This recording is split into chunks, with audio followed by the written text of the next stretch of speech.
जो भी फोन, हाँ हाँ हाँ, नाम आएगा बंदना बंदो गुरुपद जय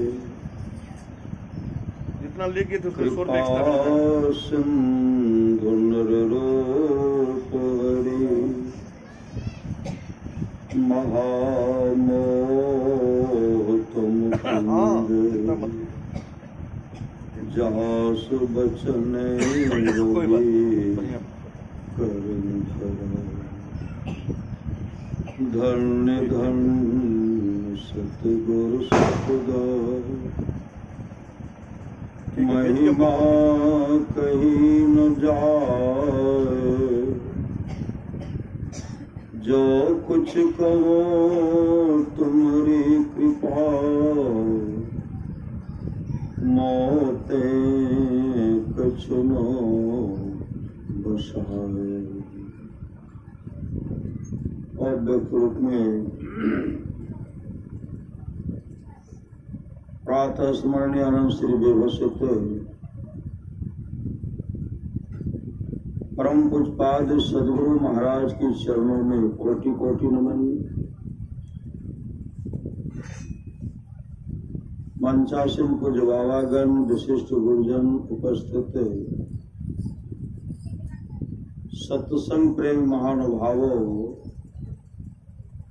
माताओं एवं बहनों, सभी के अंदर में बैठे हुए परमात्मा को कोटि कोटि नमन। संत महात्मा लोग कहते हैं मनुष्य जीवन की सफलता भगवत प्राप्ति में है। यह तन बार बार मिलने को नहीं है, इसलिए आगे की यात्रा के लिए अभी से भगवत भजन रूपी धन संग्रह करो। संत कबीर साहब ने कहने की कृपा की, बार बार नर दे नहीं यह बिगड़े, चेत सके तो चेत कहत कब बिगड़े।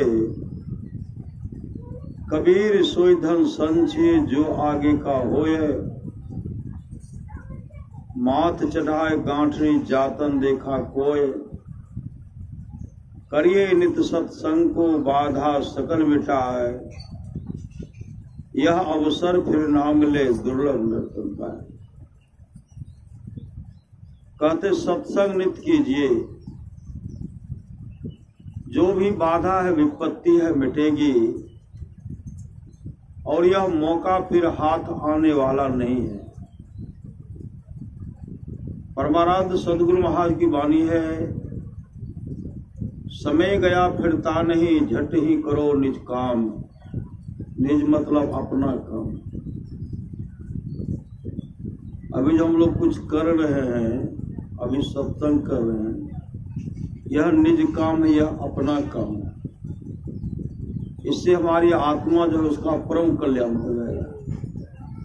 झट ही करो निज काम, जो बीता सो बीतिया, जो बीता सो बीतिया, अब हो गहो गुरु नाम। संत मता बिनु गति नहीं, सुनो सकल दे काने। जो चाहो धार को बनो संत संताने। में ही भेद यह है, संत मता कर गाय, सबको दियो सुनाए के अब तो रहे चुका।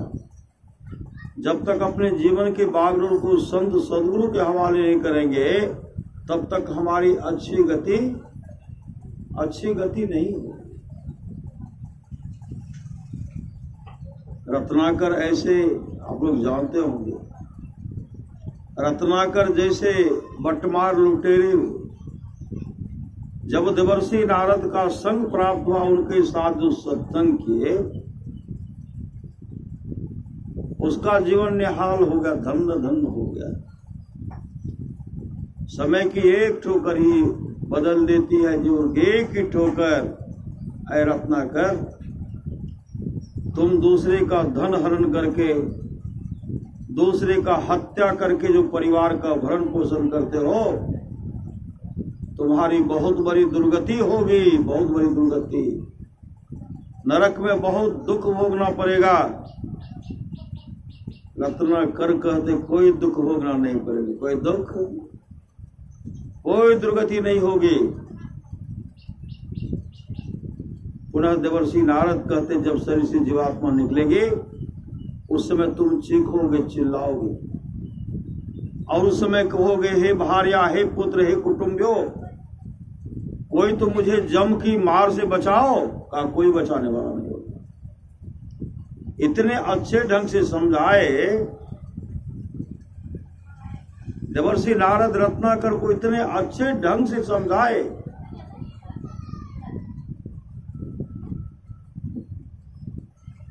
वो गए, कहां गए?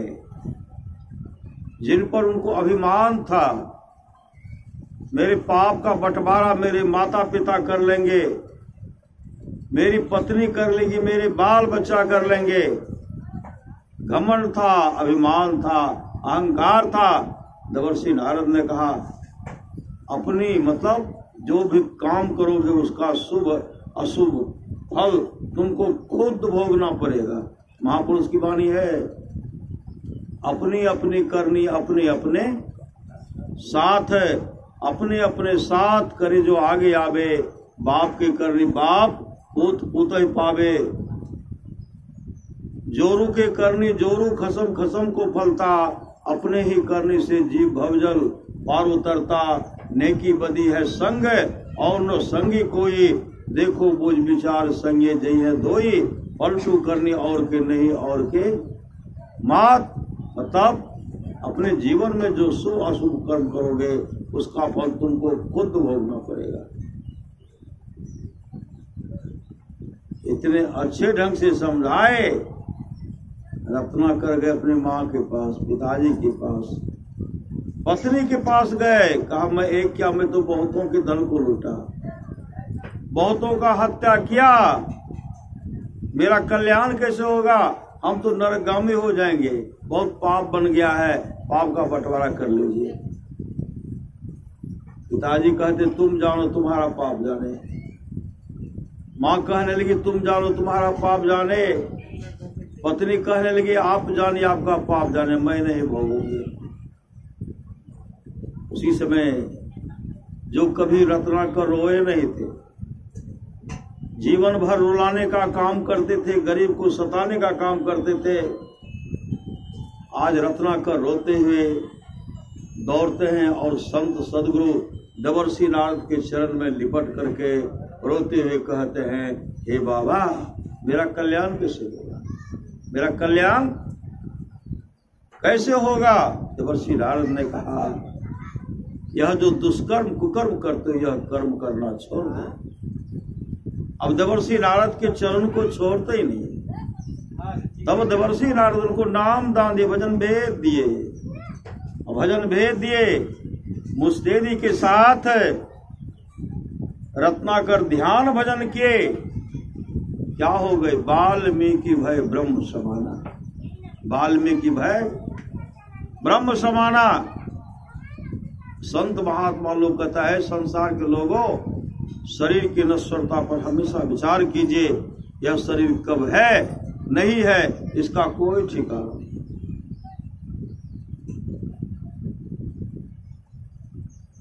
श्रुति सिद्धांत यह है उर्गारी, राम भजिए सब काज विसारी। गुरुदेव पढ़े थे देह धरी कर धरे कर यह पल भाई, अब भजिए राम सब काम बिहाई। बहुत आदमी तो पढ़ते हैं लेकिन गुरुदेव के जीवन में ऐसा असर हुआ, अपने जीवन के बागडोर को संत सदगुरु के हवाले किए। एक क्या अरबों खरबों का उद्धार कर दी श्री सदगुरु। जब तक सृष्टि रहेगी, सृष्टि में जब तक आने जाने का काम होगा तब तक हमारे सामर्थ्यवान सदगुरु आएंगे, बहुतों को चेताते हुए उद्धार करते हुए लेके चले जाएंगे। तो गुरुदेव ने कहा कि मैं मोक्ष नहीं चाहता, श्री सदगुरु मैं मोक्ष नहीं चाहता, मैं बार बार आऊंगा, तब तक आऊंगा जब तक अपने सारे शिष्यों को मोक्ष नहीं दिला दो। तो अंदेशा किस बात की? अभी सुन रहे थे धुंधकारी का, परम कल्याण का, सत्संग के प्रभाव। सत्संग, अगर जीवन में सत्संग नहीं सुनते उनकी अच्छी गति नहीं होती। सत्संग से बढ़ करके कुछ है कहा नहीं जाता। भगवान श्री कृष्ण कहते हैं, निष्पाप उद्धव जी, कोई कितना भी अश्वमेध यज्ञ कर ले, कोई कितना भी अश्वमेध यज्ञ कर ले, कृष्ण चंद्रायन आदि आदि व्रत कर ले, उसके द्वारा में सुलभता से प्राप्त नहीं होता। बस एक सत्संग ऐसा जरिया है जिसके द्वारा में सुलभता से प्राप्त हो जाता, उस भक्त के बस में हो जाता और उस भक्त का परम कल्याण हो जाता। अजामिल बहुत सदाचारी लड़का था, बहुत सदाचारी। पल भर के कुसंग ने उनको पथभ्रष्ट कर दिया। ब्राह्मण में जो गुण होना चाहिए वो पहले गुण था और सब गुण से हीन हो गए। श्री सद्गुरु। लेकिन जब संतों का संग प्राप्त हुआ और संत ने क्या कहे, अपने पुत्र का नाम नारायण रखो। श्री सद्गुरु नारायण रखो। अजामिल कहते थे, पुत्र मेरा नाम आप रखोगे, मेरा मन जो होगा वही रखूंगा। तब पत्नी कहने लगी, अरे बाबा है, बाबा की बात को मान लीजिए, नारायण रख दीजिए। तो नारायण रखे। श्री सद्गुरु जीवन में कभी शुभ काम नहीं किए, कभी शुभ काम नहीं, पहले जो किए। श्री सद्गुरु बाद में दुराचारी हो गए और उनको पकड़ने के लिए जमदूत आए। जमदूत पासा फेंकते हैं, भीतर घुस गए, कुह कुह करके निकालते, कुह कुह करके निकालते हैं। चीख चिल्ला रहे हैं, हे पुत्र, हे भार्या, हे कुटुंबियों, मुझे बचाओ। अब देख रहे कोई मददगार नहीं है। श्री सद्गुरु कहते, जम जालिम जति फटकारे लेखा देत गुणिये, रे हंसा एक दिन चली जई है। उसी समय उनके मुख से निकलता है नारायण।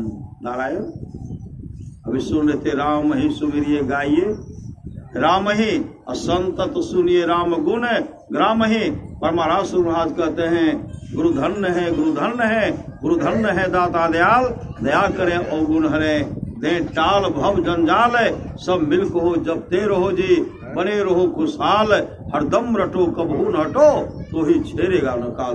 अरे काल भी छेड़खानी नहीं करेंगे। जैसे उनके मुख से निकलता है नारायण, उसी समय एक आवाज होती है, ठहरो, मैं आ गया, मैं आ गया, मैं आ गया, ठहरो। उसी बीच में भगवान विष्णु के पार्षद वहां पहुंच जाते हैं। जैसे भगवान विष्णु का पार्षद वहां पहुंचते हैं तो देखते हैं जमदूत जो उनको परेशान करे, जीव को खींच रहे। भगवान विष्णु के पार्षद कहते हैं, अरे ऐसा समय आ गया कि लोग भगवान के भक्त को भी कष्ट पहुंचाते हैं, भगवान के भक्त को भी, नारायण के नाम लेने वाले को भी कष्ट पहुंचाते हैं। भागते हो कि नहीं? श्री सद्गुरु क्या कहते, भागो तुम। वो तो जमदूत थे, घमंड था कि हम तो जमदूत। कहते छोड़ो, नहीं छोड़े।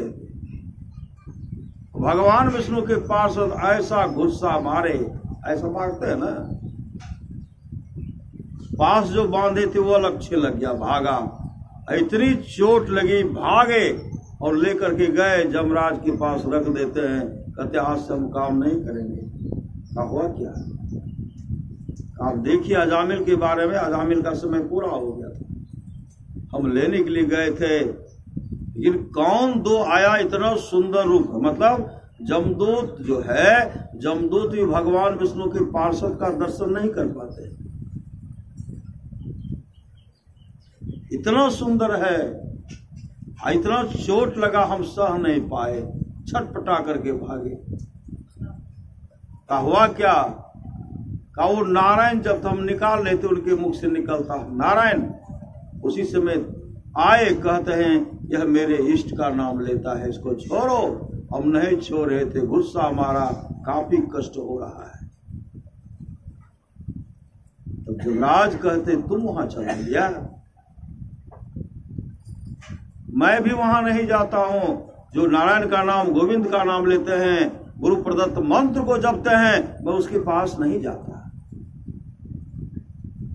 ऐसे भक्त को दूर से हम लोग नमन कर लेते, और तुम चला गया।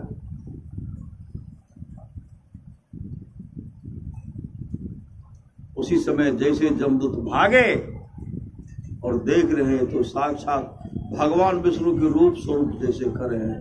भगवान विष्णु का पार्षद जो है भगवान विष्णु के रूप स्वरूप में कोई अंतर नहीं, जो उनका रूप है।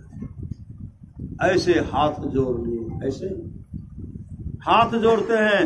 उसी समय भगवान विष्णु के पार्षद कहते हैं नारायण नाम जपो, जब भी विपत्ति होगी मैं आऊंगा। श्री सद्गुरु जपो, मैं तुमको लेने के लिए आऊंगा। हमेशा मंत्र का जाप करते रहो, हमेशा। वो मंत्र का जाप कर रहे थे। जाप उसी समय देख लिया दुनिया का सारा नजारा, ना हम किसी के ना कोई, हमारा झूठी है दुनिया, झूठी बातें, झूठी प्रीति, झूठी रातें, झूठा है ये संसार सारा। देख लिया दुनिया का सारा नजारा, ना हम किसी के ना कोई हमारा। 2 दिन के साथी को साथी कहे क्या, 2 दिन के नाते को नाते कहे क्या। एक दिन तो जाना है जग से अकेला, अगर हमको संसार से एक न एक दिन जाना ही पड़ेगा। उसी समय उनके मन में वैराग हो गया, चले गए घर। उसी समय घर गए, वहां से चले गए हरिद्वार। हरिद्वार जाकर कहाँ गए?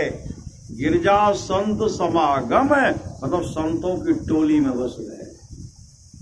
हरिद्वार में जो संत महात्मा रहते थे उसी बीच में बैठ करके वो सत्संग भजन कर रहे हैं, ध्यान भजन कर रहे हैं और नाम का सुमरन मंत्र को हमेशा जप रहे हैं। मतलब जाप में इतने दृढ़ हो गए, मतलब दृढ़ निश्चयी बन गए, जाप जपना ही है। नारायण नारायण जो मंत्र जप कर रहे, समय आया। श्री सद्गुरु समय आया। उनके पास कौन आए? उनके पास जमदूत नहीं आया, उनके पास भगवान विष्णु के वही पार्षद आए। कैसे आए? विमान लेकर के आए, विमान लेकर के। कहते आप चलो विमान पर बैठो, चलो बैकुंठ लोग। उसी समय अजामिल उनका चरण स्पर्श करते हैं और विमान पर उनको बैठाए और हरि कीर्तन करते उनको लेके बैकुंठ लोग चले गए। एक गिरजा संत समागम, समन लाभ कछुआन, धन घरी सोई जब सत्संगा, धन जन्म द्विज भगति अभंगा, राम कथा के ते अधिकारी, जिनके सत्संगति अति प्यारे। सत्संग के प्रभाव से अजामिल वैकुंठ लोक को चले गए। तो परमाराष्ट्र महाराज की वाणी है, हम लोगों का भी काम बनेगा, हम लोग का भी काम, हम लोगों का भी काम बनेगा। एक न एक दिन हमारी अच्छी गति होगी, हम लोग भी मुक्त हो जाएंगे, मुक्त हो जाएंगे। श्री सद्गुरु मुक्ति का मार्ग यही है। अभी सुन रहे थे ना, राम कथा के तेज अधिकारी। राम का कथा कौन सुनेंगे? राम कथा के तेज अधिकारी, जिनके सत्संगति अति प्यारी, जिनको सत्संग अत्यंत प्यारी है, वे ही राम कथा के, भगवान विष्णु कथा के, भगवान कृष्ण कथा के, भगवान शिव कथा के, सदगुरु के कथा के अधिकारी वही हैं जो जिनको सत्संगति अत्यंत प्यारी है।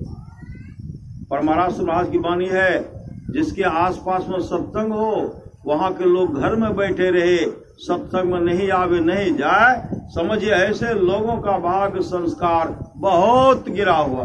और सदगुरु महाराज कहते जो लोग बहुत दिनों से सत्संग करते आ रहे हैं, अभी कर रहे हैं, आगे भी करेंगे, वे सभी महासुख के भागी होंगे।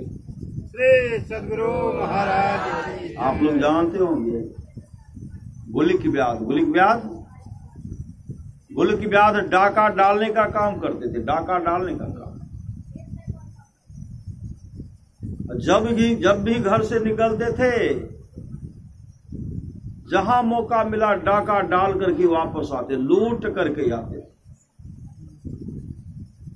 अगल बगल के जितने भी गांव के लोग सब क्या करते हैं, दिन में ही अपने घर को बंद करके रखते हैं, हमेशा किवाड़ को बंद करके रखते हैं। और सबके मन में यही होता था कि हो न हो गुलिक नहीं आ जाए, किवाड़ को बंद करके रखते। एक दिन की बात है, गुलिक निकले, गांव में उनको कहीं मौके नहीं मिला, गांव में कहीं मौका नहीं मिला। बढ़ते बढ़ते घनघोर जंगल चले गए। जब घनघोर जंगल गए तो घनघोर जंगल जब गए तो घनघोर जंगल में देखते हैं भगवान विष्णु का मंदिर है, ठाकुरबाड़ी के श्री सदगुरु। उस मंदिर में भगवान विष्णु का पावन विग्रह, बहुत सुंदर तस्वीर, और तस्वीर है तो सोना का है। तस्वीर किसका है? सोना का है। मुकुट भी सोना का है। सर्वांग युक्त जो है शरीर बनाया है सब सोने का है। मंदिर में जो गुंबज है सोने का है। गुलिक व्याध जैसे देखते हैं उनका मन तो नाचने लगा। गांव में नहीं मिला लेकिन जंगल में मिला। अब भगवान विष्णु का जो मूर्ति है यहां से ले जाऊंगा और टुकड़ा टुकड़ा करके भजा भजा करके परिवार का भरण पोषण करूंगा। अब तो बहुत कई वर्षों तक इससे हम अपना परिवार का भरण पोषण कर सकते हैं। जैसे यह मन में ख्याल या बोलते हुए हाथ में तलवार भी था। सही सदगुरु, हाथ में तलवार भी था। और जैसे वो मंदिर में प्रवेश करते हैं उधर से उतंग ऋषि निकले। उतंग ऋषि जैसे उतंग ऋषि को देखते हैं गुलिक व्याध के मन में हुआ रास्ते का रोरा अगर है तो यही ऋषि है। यही ऋषि रास्ते का रोरा है, रोकने वाले यही ऋषि है। पहले ऋषि का काम तमाम करूंगा, ऋषि का हत्या कर दूंगा, रोकने वाला कोई नहीं होगा। जैसे तलवार लेकर के उन पर टूटते हैं दौड़ पड़े, उसी समय उतंक ऋषि कहते हैं भैया क्या करने के लिए जा रहे हो? गुलिक व्याध कहते कोई मेरा भाई नहीं है, कोई मेरा बंधु नहीं है, हमको सिर्फ चाहिए धन, हम धन ले जाएंगे, हमको धन चाहिए धन। उतंक ऋषि कहते भैया इस तरह का जो दुष्कर्म, इस तरह का जो कुकर्म करोगे इसका बहुत बड़ा पाप होगा तुम्हारे ऊपर। अब पाप का फल तुमको रो रो करके भुगतना पड़ेगा। अब कोई पाप के भागी नहीं बनेंगे। उसी समय गुलिक व्याध के मुख से निकलता है मेरी पत्नी पाप को भोग लेंगे, मेरे पिताजी मेरी माँ भोग लेंगे, इसलिए रास्ते का रोरा तुम हो, तुम्हारा हत्या करेंगे। इतने अच्छे ढंग से कहते बार बार संत जगावल कोई जागल रे कि रत्नाकर जग गए तो वाल्मीकि भय ब्रह्म समाना। उंगली माल जग गए, उंगली माल से हो गए हिंसक, से हो गए अहिंसक। श्री सदगुरु गुलिक व्याध भी जगे और जगे तो अच्छे जगे। श्री सदगुरु उसी समय कहते हैं उस समय जब तुमको जमदूत आएंगे पकड़ के ले जाएंगे, उस समय चीखोगे चिल्लाओगे हे भार्या, हे पुत्र, हे कुटुंबियों, हे सगे संबंधियों, कोई तो मुझे जम की मार से बचाओ। कहा उस समय कोई बचाने वाला नहीं होगा। इतने अच्छे ढंग से समझाए ना, वो समझ गए। उसी समय गुलिक व्याध उत्तंग ऋषि के चरणों पर गिर पड़े और रोते हुए कहते हे ऋषिवर, मैं एक क्या, मैं तो बहुतों का हत्या किया, मैं तो बहुतों के धन को लूटा। हे ऋषिवर मेरा कल्याण कैसे होगा, मेरा कल्याण कैसे होगा? अब उनके सामने मौत ही मौत दिखलाई पड़ रही। जीवन में जो दुष्कर्म किए वही याद आ रहा है। मेरा कल्याण कैसे होगा, मेरा कल्याण कैसे होगा। उसी समय रोते हुए अपने आंख के आंसू से, अश्रुधारा से उतंग ऋषि के चरणों को धो डाले और चरण पर माथा रख करके प्राण को त्याग दिए। उसी समय उनका शरीर छोड़ता है और उसी समय उतंग ऋषि क्या करते हैं, भगवान विष्णु का जो चरणोदक था वह लेकर के उनके चरण पर, उनके शरीर पर सींचते हैं, पूरे सींचते हैं और कहते ओम नमो भगवते वासुदेवाय नमः, ओम नमो भगवते वासुदेवाय नमः। उतंग ऋषि इस मंत्र का जाप जो कर रहे हैं उसी समय उससे एक दिव्य पुरुष निकले। श्री सदगुरु, एक दिव्य पुरुष निकले। कैसा पुरुष, भगवान विष्णु के रूप स्वरूप जैसे निकले। हाथ में शंख है, चक्र है, गदा है, पद्म है, श्रद्धा से रोए थे। और उसी समय वैकुंठ लोक से विमान आए, उनको विमान पर बैठाए 1000 ऋषि मुनि। भगवान विष्णु के 4 पार्षद 1000 ऋषि मुनि हरि कीर्तन करते हुए उनको वैकुंठ लोक लेके चले गए। ये सत्संग का फल है। श्री सद्गुरु महाराज की तो बोल बैठ बोले श्री सद्गुरु। इसलिए परमाराष्ट्र महाराज की वाणी है, सत्संग नित्य और ध्यान नित्य रहिए करत संलग्न हो। मतलब संलग्नता के साथ सत्संग नित्य और ध्यान नित्य करें। अगर सत्संग नित्य ध्यान नित्य करेंगे, इहलोक परलोक मंगलमय होगा, मंगलमय होगा।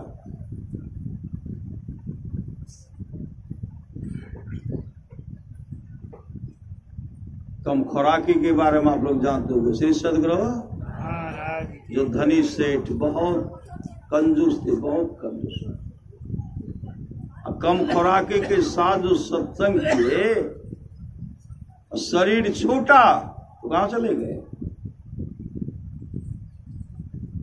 इंद्रलोक की गद्दी प्राप्त हुई। श्री सद्गुरु इंद्रलोक की गद्दी को प्राप्त करते हैं। फिर तो है नरक में जाना है। श्री सद्गुरु अब वहां जाकर के सत्संग किए, कम खुराकी के साथ में स्वर्गलोक में भी सत्संग किए। जो जिनको नरक में जाना था, नरक में नहीं गए, उनकी अच्छी गति होगी, उनकी अच्छी गति होगी। इसलिए सत्संग नित्य सत्संगति दुर्लभ संसारा निमिष दंड भरी, एको बारा मति की रति गति भूत भलाई। जब जही जतन जहां जही पाए, सो जानव सत्संग प्रभाव लोको वेदनो आन उपाय। तमाम चीजें आज तक जिस किसी को प्राप्त हुआ है उस सत्संग के प्रभाव से जाना चाहिए। लोक और वेद में इसके मिलने का दूसरा कोई उपाय नहीं है। नित्यानंद स्वामी कहते किस पर करत गुमान। हम लोग जो घमंड करते किस पर करत गुमान, रे मन मान हमारे। हार चाम का बनाया पिंजरा, सकल पुरुष भज नारी। तिसको तुम अपने कर मानो, यही भूल बर भारी। रे मन मान हमारी, 2 दिन की है चमक चाम के। सो तू लेहु विचारे, बिना विचार कछु सार मिले न। छार सकल चितियारे, 2 दिन का है जिना जगत में। सो तू जाने अनारे, अब सागर से तरना है तो हो अतिशय होशियारी। होशियार बन जाइए। या हम लोग, आप लोग जो बैठे, किनका काम है? कौन करेंगे? जो होशियार है न, जो चालाक है, वही ना सत्संग करेंगे। जिस सत्संग हम लोग बैठे हुए हैं, यह सत्संग टाटा बिरला के नसीब में लिखा हुआ नहीं है। यह सत्संग श्रद्धालु के, गरीब के, भिखारी के झोले में रखा हुआ है, झोले में रखा हुआ सत्संग। इसलिए सत्संग कीजिए, यह लोग परलोक मंगलमय होगा। आप लोग जानते होंगे राजा परीक्षित, राजा परीक्षित कौन? ऋषि पुत्र का श्राप पड़ा, नहीं पड़ा? जिसने मेरे पिताजी के साथ समीक मुनि के गले में मरा हुआ सर्प लपेट दिए, इतने लपेट देते हैं। जो कि कलयुग का सबसे बड़ा धर्मात्मा राजा था, राजा परीक्षित। अब कलयुग जब उन पर सवार हो गए, कलयुग जो नहीं करने का सो करवा दिए। जो ऋषि का सम्मान करते थे, संत का सम्मान करते थे, आज उन्हीं के द्वारा सोना के मुकुट में घुस गए श्री सदगुरु। जो नहीं, श्रीमद् भागवत महापुराण की कथा है, जो नहीं करने का सो करवा दिए। जो राजा अपने माथा को संतों के चरणों में रगड़ते थे, जो अपने हाथ से संत महात्मा के चरण का सेवा करते थे, कलयुग जब सवार हुए उसी हाथ से मरा हुआ सर्प को गले में लपेट दिए,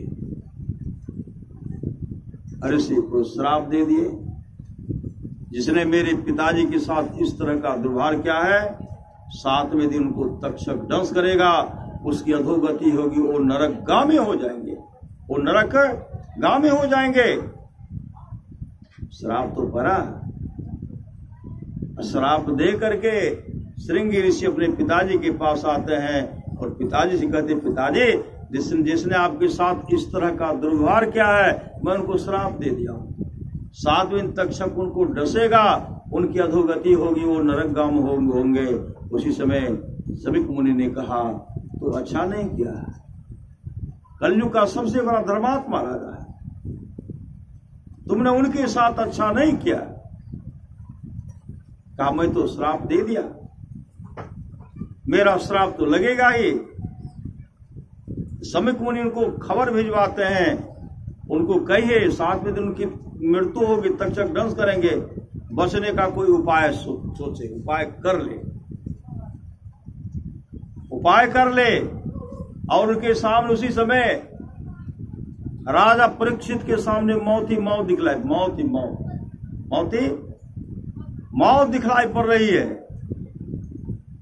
उसी समय अपने पुत्र जन्मेजय को सिंहासन पर बैठा कर उनको राजा बना दिया, चले गए, संतों की टोली में चले गए, मेरी रक्षा कीजिए, मेरी रक्षा कीजिए, मेरा उद्धार कीजिए। और जब वहां गए 88,000 ऋषि मुनि उपस्थित हो गए वहां। श्री सदगुरु, आज तक इस धराधाम पर जितने ऋषि मुनि हैं सब वहां उपस्थित हो गए। सब कहते हैं आपका उद्धार सुखदेव मुनि ही करेंगे। श्री सदगुरु, जिसमें वेद व्यास जी भी हैं, सनक सनंदन सनातन आदि ऋषि सब, जीवन मुक्त महापुरुष सब है, कहते हैं आपका उद्धार सुखदेव मुनि ही करेंगे। उसी समय सुखदेव मुनि का पदार्पण होता है। जैसे सुखदेव मुनि का पदार्पण होता है, उसी समय जितने भी ऋषि मुनि थे सब उठ करके खड़े हो गए, उनका स्तुति करते हैं। श्री सदगुरु, श्रीमद् भागवत महापुराण में सब उनका स्तुति करते हैं। अब हुआ कल्याण, कहा उसके लिए भागवत कथा, मतलब उसके लिए सत्संग करवाइए। अभी सुन रहे थे ना, धुंधकारी वाला प्रसंग सुन रहे थे, धुंधकारी सुने, उनका परम कल्याण हो गया। अब पुनः गांव के लोग सब मिल करके किए। ग्रामीण सब कहते हम लोग भी तो सत्संग सुन रहे थे, सिर्फ धुंधकारी नहीं, हम लोग भी सुन रहे थे। तो भगवान विष्णु के पार्षद ने कहा, जिस श्रद्धा से धुंधकारी सुन रहे थे उस श्रद्धा से आप लोग नहीं सुने, आप लोग सुनते तो आप लोगों के लिए विमान आता। पुनः भागवत कथा सत्संग हुआ, अब पुनः सब सत्संग किए, सब सुने, एक भी गांव के लोग नहीं बचे, एक भी गाय नहीं बचे, बैल नहीं बचे, मतलब एक भी चौपाया, कुत्ता बिल्ली जानवर, चूहा छुछुंदर मूसा कहते हैं, सर्प भी नहीं बचे। सब के लिए वैकुंठ लोक से विमान आया, सब विमान पर बैठ करके वैकुंठ लोक चले गए। श्रीमद् भागवत महापुराण के ऊपर ये सत्संग का फल है। तब न भगवान कृष्ण कहते हैं थोड़ा सा भी सत्संग करो बड़ा लाभ होता है। तो कहते आपका उद्धार सुखदेव मुनि करेंगे। राजा परीक्षित उनके चरण लिपटते हुए रोते कहते हैं, ऋषिवर, अरे मेरे सामने तो मौत ही मौत दिखलाई पड़ रही है, मेरा उद्धार कैसे होगा, मेरा उद्धार। सुखदेव मुनि कहते इसके लिए सत्संग कराना पड़ेगा, भागवत कथा 7 दिन तक सत्संग कराना पड़ेगा। राजा परीक्षित कहते 7 दिन के सत्संग, जब समय कोई समय है, 7 दिन कोई समय है, मेरे सामने तो मौत ही मौत दिखलाई पड़ रही है। इतने दिन में मेरा काम बहुत कम दिन है, सो मेरा काम कैसे बनेगा? किसी का काम बना है? उसी समय सुखदेव मुनि कहते हैं, राजन, अरे आपको तो 7 दिन का समय, आपको 7 दिन का समय है। राजा खड़वांग का नाम आप लोग सुने होंगे, उनको कहते श्री सतगुरु आप सुने होंगे। राजा खड़वांग का दोस्त था जमराज। राजा खड़वांग उनके पास चले गए, जमराज के पास। जमराज के पास गए तो जमराज उनका हंसकर स्वागत करते हैं, क्योंकि दोस्ती थी, दोनों दोस्त थे। हंसकर जो उनका स्वागत करते हैं, स्वागत करते हुए कहते हैं, मित्र कहाँ आना हुआ?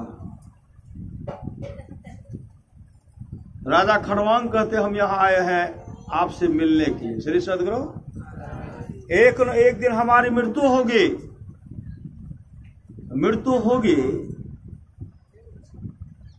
तो हमको पहले खबर कर दीजिएगा, कई वर्ष पहले खबर कर दीजिएगा ना, तो हम सत्संग करेंगे, ध्यान भजन बढ़िया से करेंगे, अच्छा से करेंगे। जीवन कैसे सफल होगा वो हम काम कर लेंगे, लेकिन हमको पहले खबर कर दीजिएगा। जमराज मुस्कुराने लगे, हंसने लगे और हंसते हुए कहते, दोस्त आप तो कह रहे हो कई वर्ष पहले हमको खबर कर दीजिएगा, हम सत्संग भजन करके अपने जीवन को सफल सार्थक कर लेंगे। तो जब जीवन को सफल सार्थक कर लोगे, अभी से तुम्हारी उम्र जो है, आयु मात्र 2 घड़ी शेष है, 2 ये घड़ी है, और 2 घड़ी में जो करना चाहते हो कर लो।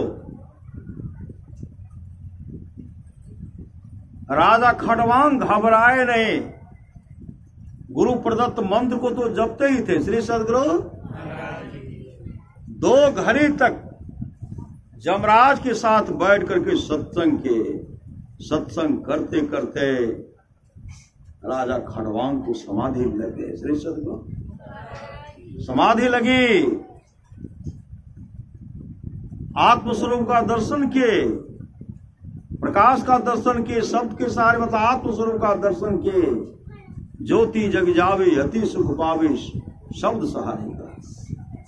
और 2 घड़ी में 2 घड़ी तक सत्संग कर किए, समाधि में गए और मोक्ष धाम को चले। 2 ये घड़ी मोक्ष को प्राप्त कर लिए। आपको तो 7 दिन का समय है। श्री सद्गुरु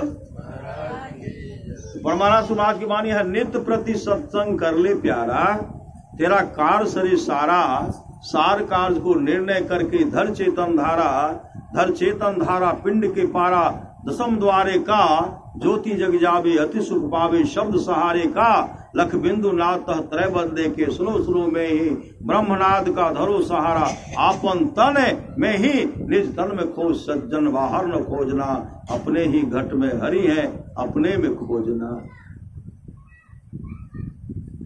वही सुखदेव मुनि कहते 2 घड़ी में राजा खड़वांग मोक्ष को प्राप्त किए, आपको तो 7 दिन का समय है। तब कहते हैं, गुरुदेव जितना जल्दी हो हमको भागवत कथा, हमको सत्संग सुनाइए। व्यवस्था किया गया, श्रीमद् भागवत महापुराण कथा व्यवस्था किया गया। जैसे भागवत कथा प्रारंभ होने वाला है, मतलब सत्संग शुरू होने वाला है, भगवान इंद्र और तमाम देवता क्या करते हैं, अमृत का घड़ा लेकर के आते, अमृत का घड़ा लेकर के आते हैं, हाथ में ऐसे हैं, सुखदेव मुनि के पास आते हैं और सुखदेव मुनि से भगवान इंद्र और देवता कहते हैं, महाराज यह जो है अमृत है, अमृत जो है राजा परीक्षित को पिला करके उसको अमर कर दीजिए, और उसके बदले में हम लोगों को, हम देवताओं को सत्संग सुना दीजिए। सुखदेव मुनि ऐसे मुंह को फेरते हुए कहते हैं, देवता भी बहुत लालची होते। श्री सत्संग के सामने वैकुंठ का सुख, अमृत सुख, सत्संग के सामने कुछ नहीं कहा जा सकता। उसी समय राजा परीक्षित कहते, गुरुदेव हमको अमर होना नहीं है, हमको सत्संग सुना दीजिए, हमको सत्संग सुना दीजिए। जैसे कहते हमको अमर होना नहीं है, हमको सत्संग सुना दीजिए। उसी समय भगवान इंद्र लज्जित हो गए, अपने सिर को नीचे कर लिए। भागवत कथा प्रारंभ हो गया। श्री सद्गुरु 7 दिन तक भागवत कथा सुने, 7 दिन।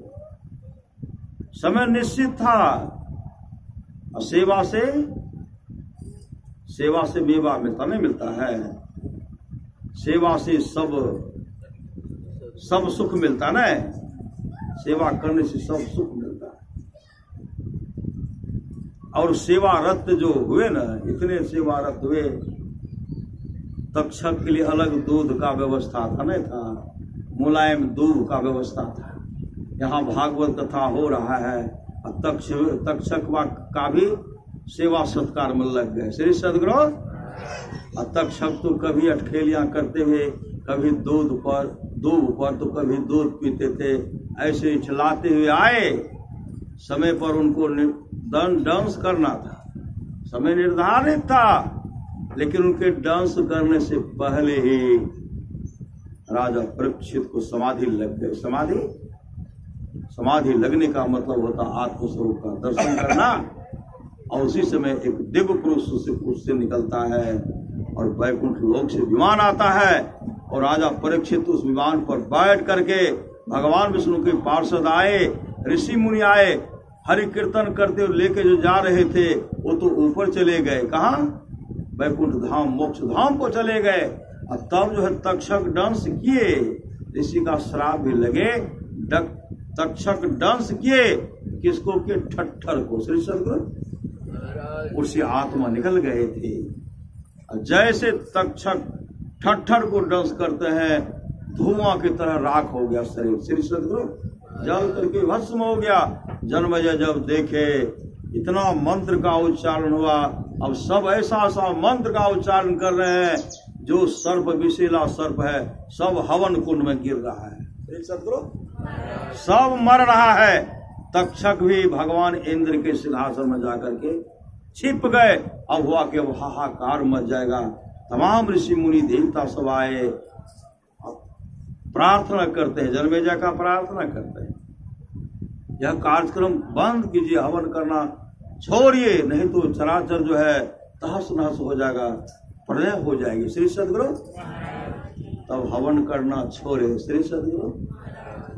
परीक्षित कहाँ चले गए? उनकी अच्छी गति हुई, लोग चले गए। हम लोग जो सत्संग कर रहे हैं, दिवंगत आत्मा की शांति हेतु कर रहे हैं। श्री सद्गुरु। परिवार के लोग मिलकर के उन आत्मा को शांति मिले, उसके लिए सत्संग का व्यवस्था किया गया है। और उनके परिवार को, सद्गुरु से यही प्रार्थना है, उनके परिवार को सहने की शक्ति दे गुरुदेव। श्री सद्गुरु। सहने की शक्ति दे। आए हैं सो जाएंगे राजा रंग फकीर, एक सिंहासन चले, एक बंधे जाल। चलना तो ही है। श्री सद्गुरु। सबका समय निर्धारित है, कब आएंगे कब जाएंगे कहना मुश्किल है। इसलिए हम लोग एक ईश्वर पर विश्वास करें, सत्संग, अपने जीवन को सत्संगमय भागवतमय बना लें। और अभी सुन रहे थे ना, राजा आज सर्प के जोनी में थे, उदाहरण है। राजा कवास के 21 पीढ़ी तक का राजा नरक में पड़ा हुआ था। राजा कवास जब भजन भेद लेकर के सत्संग करवाए, 21 पीढ़ी तक का जो राजा था, उसके लिए स्वर्गलोक से विमान आया। अब विमान पर बैठा करके स्वर्गलोक को चले गए, जबकि सब नरक में पड़े हुए थे। श्री सद्गुरु। सब नरक में पड़े थे। सत्संग के प्रभाव से उनकी अच्छी गति हो गई। आप लोग जानते होंगे, एक बटमार था, लुटेरा था। वो दूसरे का धन हरण करता था, हत्या करता था, उसे कोई दुष्कर्म बचा हुआ नहीं था। डाका डालने का काम करता था, संजोग से कहीं डाका डाले उनको पकड़ दिए। अब पकड़ लिए तो पकड़ने के बाद जो पहले से बंटवारा किए थे, किसी को कम किसी को अधिक, कोई अधिक ले लिए थे। अब पकड़ा गए तो फिर ये भाग गए। श्री सदगुरु अब भाग गए तो जिसके साथ वो काम करते थे वही सब मिलकर उनका पिटाई करते हैं। देखे कि इनकी हत्या हो गई, मृत्यु, लेकिन मृत्यु नहीं हुई थी। छटपट करके प्राण अब तब करना है। सब छोड़ करके भाग गए। श्री सदगुरु उसी समय हिंसक प्राणी आकर के, एक बाघ आकर के उनको खा गए। अब बाघ जब खा गए, घर में परिवार को पता नहीं चला कि मेरे पति को, मेरे पुत्र को बाघ खा गए, पता नहीं चला। लेकिन उनके मित्र को पता था, उनके जो दोस्त था उनको पता था, लेकिन और जो बदमाश था उनके डर से किसी को नहीं बताया।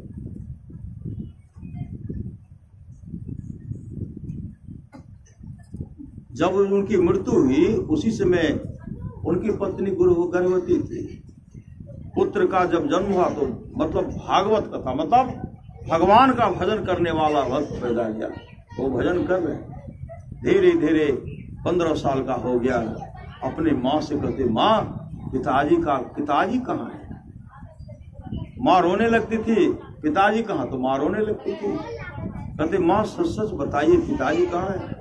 कहा, पिताजी तो तुम्हारे जन्म से पहले निकल गए, तुम्हारे जन्म से पहले निकल गए, हमको पता नहीं है। उसी समय पिताजी के बारे में किस रूप के थे वो पूछते हैं और उसी समय निकले। जब तक पिताजी को ढूंढ करके नहीं लाऊंगा तब तक मैं घर वापस नहीं आऊंगा। लेकिन भगवान का भक्त था, एक नंबर का भक्त था। जैसे घर से निकले बहुत दूर गए, घनघोर जंगल गए, वहां स्नान करके वो संध्योपासना मतलब वो ध्यान करने के लिए बैठे। ध्यान करने के लिए बैठे। ध्यान करने के बाद गीता का जो है 4था अध्याय का श्लोक का पाठ करने लगे। उसी समय एक विकराल आवाज, मतलब विस्फोट, बहुत बड़ी आवाज हुई।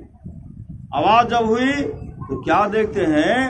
आकाश में प्रेत को देखते, प्रेत को देखते हैं। प्रेत को जब देखते हैं धीरे धीरे प्रेत का रूप परिवर्तन हो गया।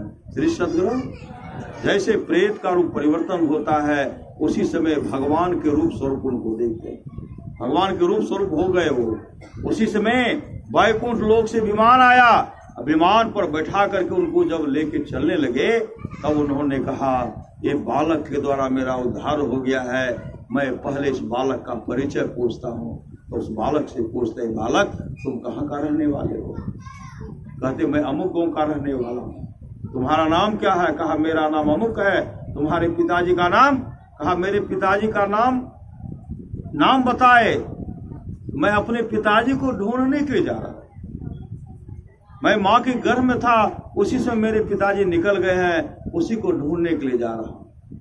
उसी समय वो कहते हैं, मेरे बाप तू तो मेरा पुत्र है। श्री सदगुरु तू तो मेरा पुत्र है और तुम्हारे भागवतमय के चलते तू जो सत्संग किया है, इस मंत्र का जो उच्चारण किया, मेरा उद्धार हो गया। अब मैं वैकुंठ लोक को जा रहा हूँ। अब मैं वैकुंठ लोक को जा रहा हूँ। ऐ मेरे पुत्र, मेरी अच्छी गति हुई और मैं नहीं, सिर्फ मेरा उद्धार हुआ।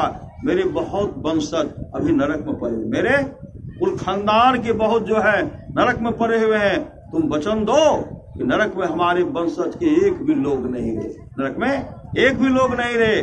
उसी समय वो लड़का कहते, पिताजी सिर्फ मेरे वंशज के ही लोग नहीं, नरक में जितने भी प्राणी होंगे सबके लिए मैं भगवान से प्रार्थना करूंगा, हे भगवान सबको नरक से निकाल दीजिए। श्री सदगुरु उसी समय भगवान विष्णु के पार्षद हरि कीर्तन करते हुए लेके चले गए और उनका जीवन जो है भागवतमय हो गया। लड़का का जीवन भागवतमय हो गया। सत्संग कर रहे हैं, सत्संग इतने श्रद्धा सत्संग किए, इतने मंत्र का उच्चारण किए।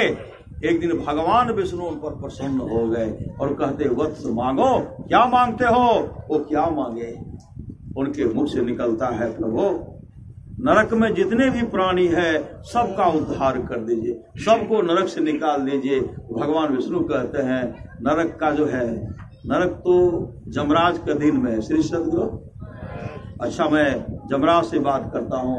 उसी से वो भगवान विष्णु अपने पार्षद को भेजे और कहते हैं जो भी नरक में पड़ा हुआ प्राणी है सबको नरक से निकाल दीजिए। उसी समय जैसे भगवान के विष्णु के पार्षद कहते हैं, भगवान विष्णु का कहना है कि नरक से सबको निकाल दीजिए, उसी समय सबको नरक से निकाल दिए। श्री सदगुरु सबका उद्धार हो गया।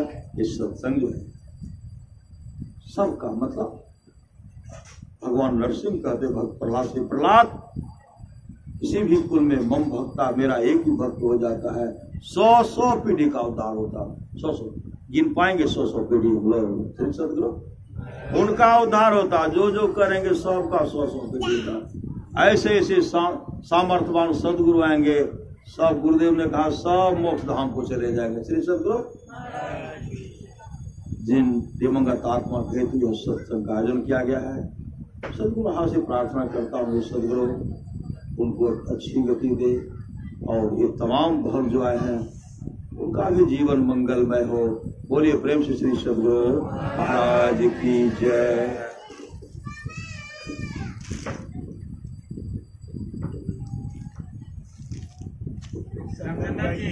करेंगे